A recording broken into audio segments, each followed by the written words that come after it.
भागवत जी की कथा में हमारे लाल जी नहीं जाते और इन जैसे श्रोता नहीं है कोई। आप तो हिलेंगे भी, डुलेंगे भी, बोलेंगे भी, चलेंगे, पर ये तो एक निष्ठ होकर के कथा श्रवण करते हैं। भागवत जी की कथा में हमारे लाल जी नहीं जाते।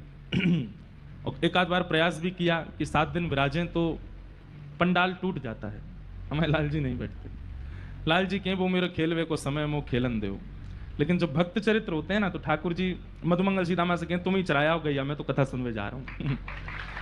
जब ठाकुर जी को पता चले कि आचार्य उत्सव हो रहा है और आचार्यों की जिन भक्तन ने मुंह को रिझायो उनकी लीला चरित्र सुनाए जाएंगे, तो ठाकुर जी आनंदित होकर के सुनने आते हैं। जैसे अत्यंत प्रेम करने वाली प्रियतमा पत्नी या अत्यंत प्रेम करने वाले पति, जिनको सदा यह लगता रहता है कि उनका जो विपरीत प्रियतम है वो उनसे प्रेम कम करता है, लेकिन कोई और अगर बताए तुम्हारे बारे में पूछ रहे थे, तुम्हारे लिए ऐसी चर्चा कर रहे थे, रात में ऐसे बोल रहे थे, तो वो बड़े ध्यान से सुनता। अच्छा, मुझे तो पता नहीं चलता है कि हमसे प्रेम भी करते हैं, तुमको बता रहे थे? बोला अच्छा, मेरी चिंता कर रहे थे? बोला हाँ, चिंता कर रहे थे। ऐसे ही ठाकुर जी के प्रियतम कौन है?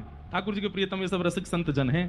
जब इनकी चर्चा कोई व्यास मंच से सुनाता है तो ठाकुर जी ऐसे ही सुनते, अच्छा मेरे लिए ऐसा विचार कर रहे थे, मेरे लिए ऐसा सोच रहे थे, मेरे लिए ये कर रहे थे। तो वो सुनने के लिए ठाकुर जी आते हैं और बड़े ध्यान। पता है, भागवत की कथा में विघ्न आप करेंगे, उठेंगे, चलेंगे, फोन पे बात करेंगे, कुछ भी, तो डिस्टरबेंस आसपास को और वक्ता को होता है।